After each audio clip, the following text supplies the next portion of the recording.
Por que a China tem tanto ressentimento em relação à sua história? Por exemplo, em um discurso em 2021, Xi Jinping reclamou de como o país havia sofrido uma humilhação intensa, que a civilização chinesa havia sido mergulhada na escuridão. Essas reclamações são parte da política chinesa há décadas. Em 1949, Mao Zedong afirmou: "Não seremos mais uma nação sujeita a insultos e humilhações. Nós nos levantamos." A ideia de humilhação nacional domina a psique chinesa quase de forma obsessiva. Desde a infância, chineses são doutrinados, e crianças nas escolas repetem o lema: "Nunca esquecer a humilhação nacional." O regime não promove essa narrativa só para seus cidadãos. Quando formuladores de políticas ocidentais vão à China, o regime os bombardeia com queixas e ressentimentos do passado. Para ser justo, a China tem várias queixas legítimas. De 1839 a 1949, eles suportaram o que ficou conhecido como o século da humilhação. Eles sofreram invasão, colonização e guerra civil, que fizeram com que a outrora poderosa civilização chinesa fosse humilhada por potências estrangeiras.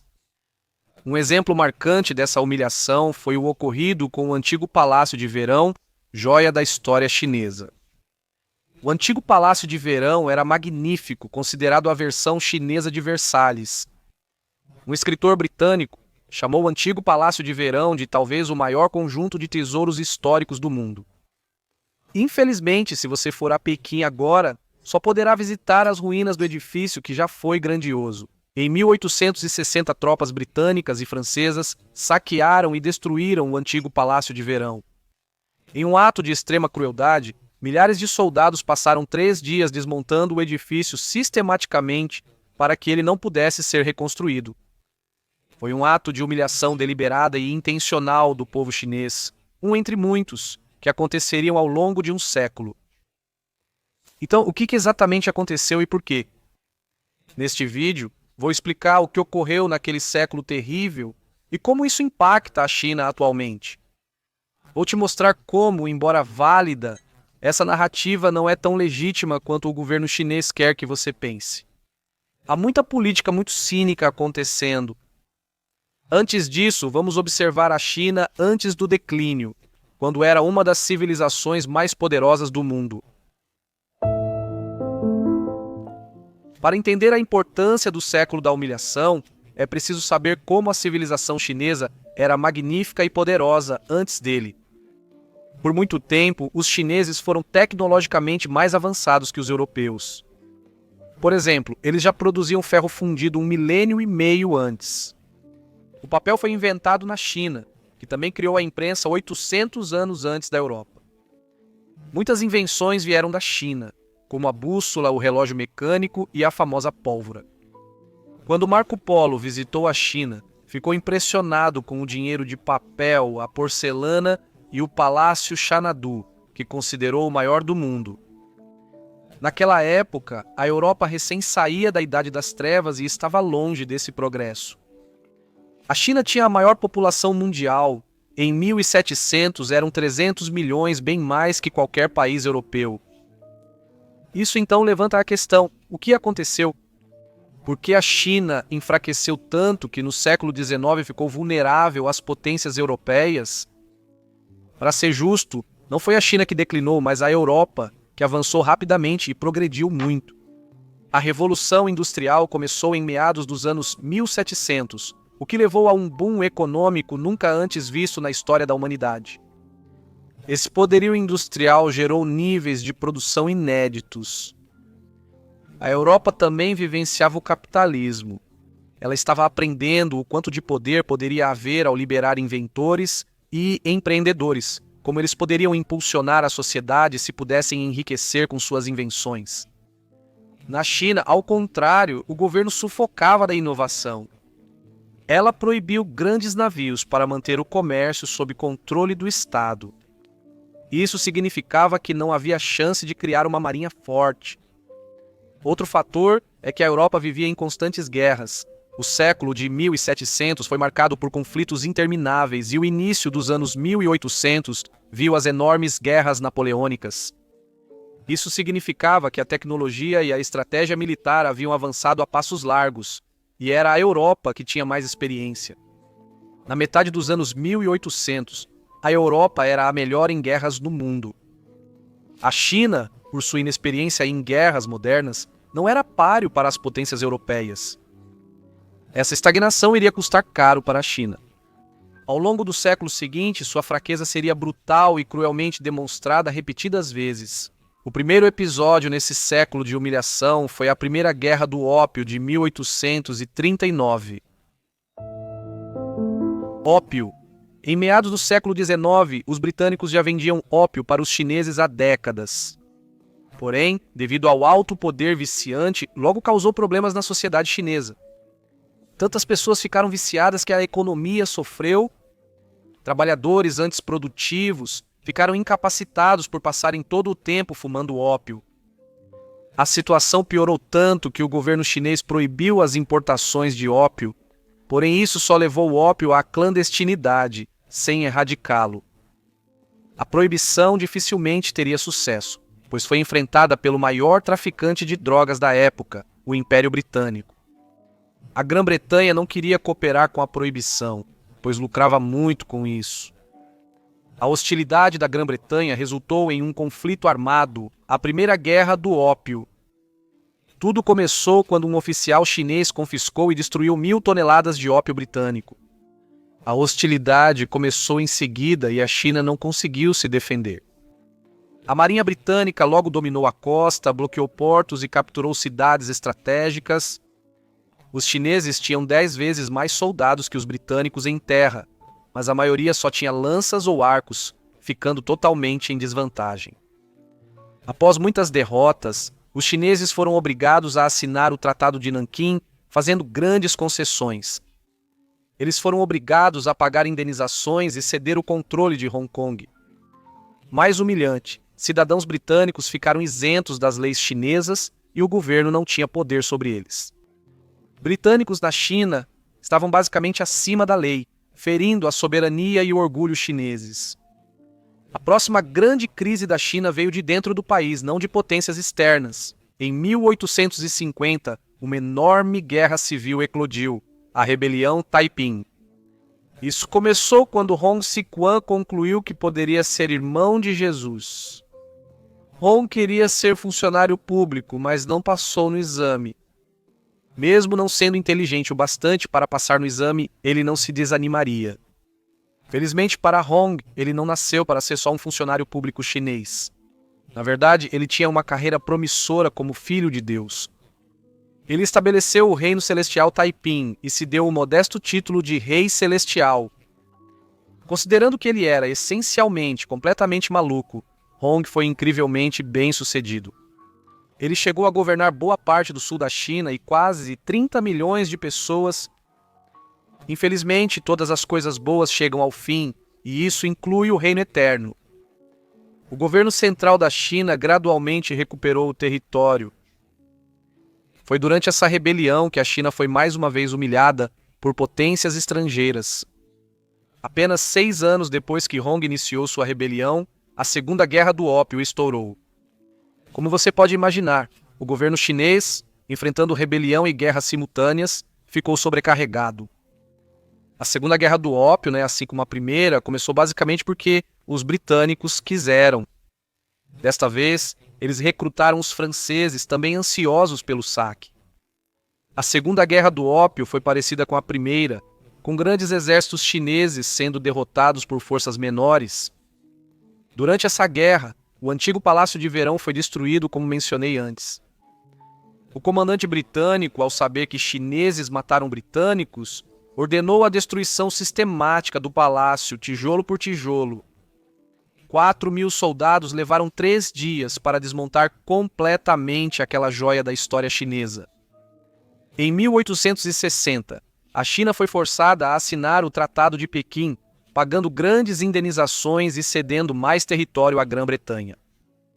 A Rússia também se envolveu no saque, tomando uma grande quantidade de território no norte. A próxima grande humilhação da China foi pelas mãos dos japoneses em 1894. O Japão estava se modernizando rapidamente e formando um exército forte. Como as potências europeias, o Japão queria expandir-se e formar um império. Seu primeiro alvo foi a Coreia. A Coreia seria a ponte perfeita para uma invasão maior na Ásia. O país enfrentava crise e uma rebelião tentava derrubar o governo. Aproveitando-se disso, o Japão enviou tropas que tomaram a capital e estabeleceram um governo pró-japonês. Os chineses se indignaram e enviaram tropas para tentar expulsar os japoneses da Coreia. Novamente, as forças militares chinesas eram muito fracas e ineficazes. Os japoneses dominaram terra e mar, forçando a China a retirar todas as forças da Coreia. No Tratado de Paz, a China cedeu Taiwan ao Japão e a Coreia virou vassala japonesa. No fim do século XVIII, a fraqueza da China estava totalmente exposta de várias formas. Potências estrangeiras controlavam totalmente vários poderes importantes. Europeus eram isentos das leis chinesas e missionários podiam pregar livremente. Como é de se imaginar, isso era muito impopular entre o povo chinês. Alguns decidiram agir sozinhos e pegaram em armas contra estrangeiros na chamada Rebelião dos Boxers. Receberam esse nome porque muitos rebeldes eram especialistas em artes marciais, sendo chamados de Boxers pelas potências ocidentais. É importante notar que a rebelião não foi apoiada pelo governo chinês, que não queria desagradar as potências estrangeiras. Os rebeldes rapidamente formaram um exército e cercaram Pequim. Para as potências estrangeiras, isso foi uma emergência. Se não reprimissem a rebelião, milhares de cidadãos na China poderiam ser mortos pelos rebeldes. Ao final, 8 países como Grã-Bretanha, França e Estados Unidos da América se uniram para reprimir a rebelião. O governo chinês foi obrigado a pagar 18.000 toneladas de prata, quase o dobro de sua renda anual. Após décadas de fraqueza e humilhação, a dinastia governante foi derrubada. O governo da China, por séculos, terminou, o Império Chinês deixou de existir. Nas décadas seguintes, a China sofreria ainda mais do que antes, com ainda mais instabilidade e guerra civil. Quando o imperador caiu, a China ficou inicialmente sob o controle do general Yuan Shikai. Porém, Yuan não formou um governo estável e a China começou a se desintegrar. Em 1915, o Japão enviou à China uma lista de exigências humilhantes. Exigiu que a China cedesse terras perto de Pequim e permitisse influência japonesa em sua política. Isso tornaria a China, de fato, subordinada ao Japão. Devido à fraqueza e divisão, a China foi obrigada a aceitar as exigências. No ano seguinte, Yuan Shikai morreu e a China desmoronou completamente, entrando no que ficou conhecido como a Era dos Senhores da Guerra. Como o nome sugere, a China foi balcanizada, dividida entre vários senhores da guerra que lutavam entre si. Naquele momento, não estava claro se a China algum dia voltaria a ser reunificada em um só país. Talvez ela permanecesse para sempre dividida em nações menores. Os dois grupos mais poderosos eram o Kuomintang, de Chiang Kai-shek, e os comunistas, de Mao Tse-tung. Eles eram profundamente opostos ideologicamente. Um era capitalista, o outro era comunista. No entanto, eles compartilhavam um objetivo: ver a China reunificada em um só país. Em 1923, as duas facções se aliaram para derrotar os senhores da guerra e reunificar a China. Eles lançaram uma campanha militar ao norte e conseguiram recuperar alguns territórios. Infelizmente, a aliança não durou muito. As facções tinham ideologias e objetivos de longo prazo diferentes. Ambos planejavam destruir o outro e assumir o poder após a reunificação da China. O conflito entre as facções resultou em uma purga brutal em 1927. Chiang Kai-shek ordenou o massacre de milhares de comunistas em Xangai. Chiang achava que estava eliminando os comunistas como uma ameaça e que não precisaria mais se preocupar com eles. Ele não poderia estar mais enganado. Esse massacre iniciou uma guerra civil brutal de mais de 20 anos. No início, parecia que Chiang Kai-shek e o Kuomintang venceriam a guerra civil. Chiang e suas tropas quase eliminaram os comunistas nos anos 1930. Os comunistas estavam cercados e quase destruídos. No entanto, eles conseguiram escapar do cerco e iniciaram uma retirada exaustiva que ficou conhecida como a Longa Marcha. Por mais de 2 anos, os comunistas percorreram cerca de 9.000 quilômetros. Dos 70.000 comunistas que iniciaram, só 7.000 ou 10% sobreviveram. Os comunistas estavam quase derrotados e parecia que Chiang Kai-shek venceria a guerra civil e controlaria a China. Foi então que os comunistas chineses foram salvos pelo mais improvável dos salvadores, o Japão. O Japão expandia seu império gradualmente nos anos 1930. Em 1931, o Japão invadiu a Manchúria e nos anos seguintes continuou a tomar mais territórios chineses. O Japão conseguiu isso porque a China estava em guerra civil. Chiang Kai-shek vinha empregando uma estratégia de focar nos comunistas, destruindo-os primeiro antes de lutar contra os japoneses. Porém, conforme o Japão conquistava mais territórios, essa estratégia ficou muito impopular. Aqueles ao redor de Chiang queriam que ele parasse de lutar contra os comunistas e se concentrasse em resistir à expansão japonesa. Eventualmente, Chiang foi feito prisioneiro por seus generais e forçado a concordar em se aliar novamente aos comunistas contra os japoneses. A guerra total com o Japão estourou apenas 8 meses depois, quando tropas japonesas e chinesas começaram a atirar umas nas outras em Pequim. A guerra que se seguiu foi de uma brutalidade inimaginável. De todas as humilhações que a China sofreu durante seu século de humilhação, eu acho que a guerra com o Japão foi a pior. Em poucos meses, os japoneses ocuparam grande parte da China, incluindo cidades principais. Eles foram incrivelmente cruéis e sádicos com os chineses. Houve muitos exemplos disso.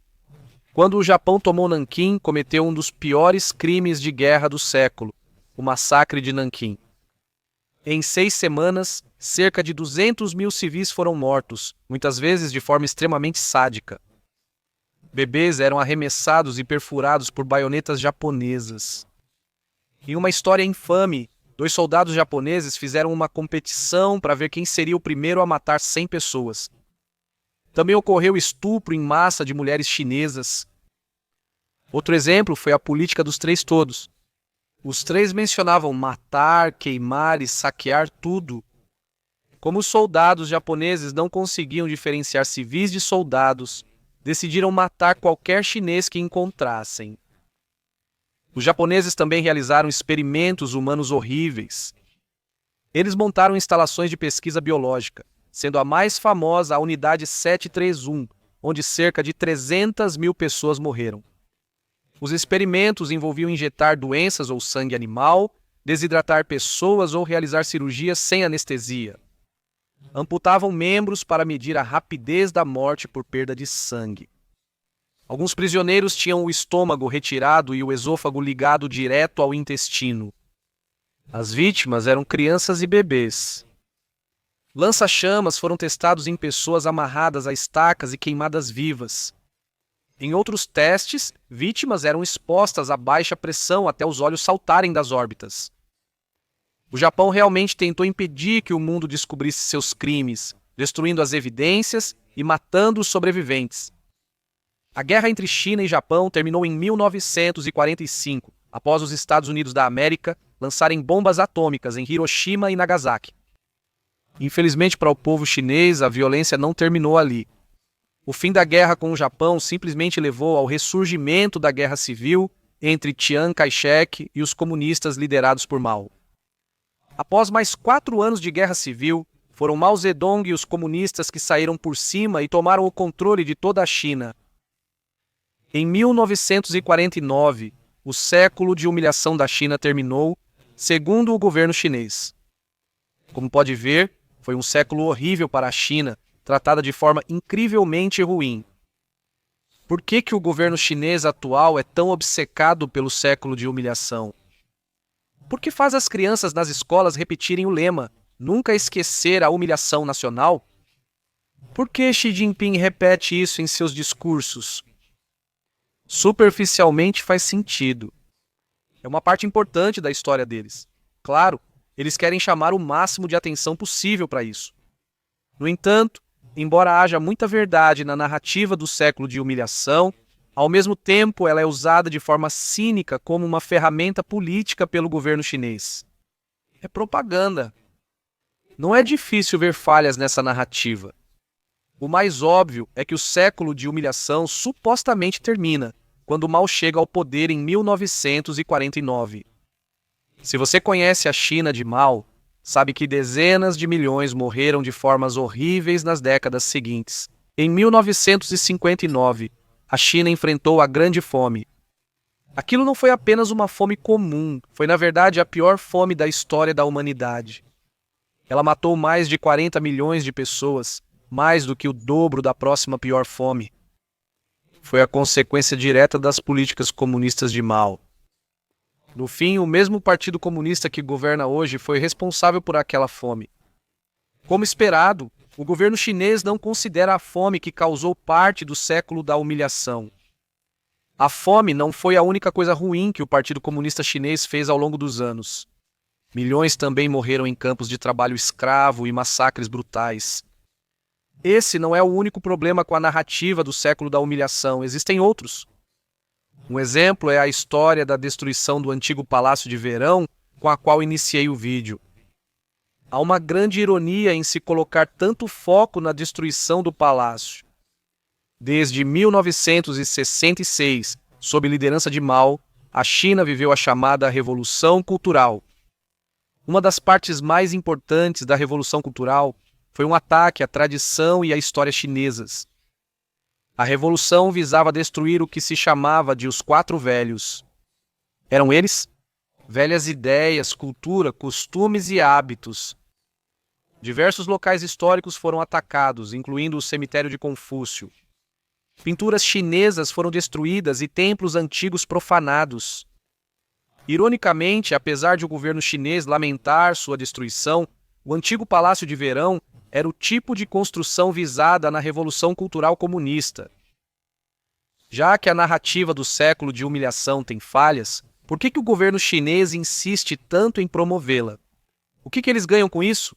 Essa narrativa permite aos comunistas chineses se mostrarem como salvadores da China. A ideia é que a China era um inferno antes de 1949, e então Mao apareceu e salvou o dia.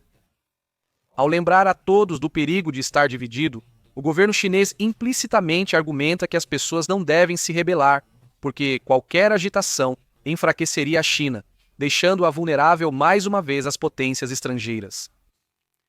Tudo isso é um exemplo terrível do abuso da história. Não há dúvida de que a narrativa do século de humilhação tem muita verdade. A China enfrentou um século terrível. Dito isso, no mundo moderno, é realmente apenas um caso de um governo totalitário agindo de forma cínica, fazendo tudo o que acha que vai ajudá-lo a manter o poder. Obrigado.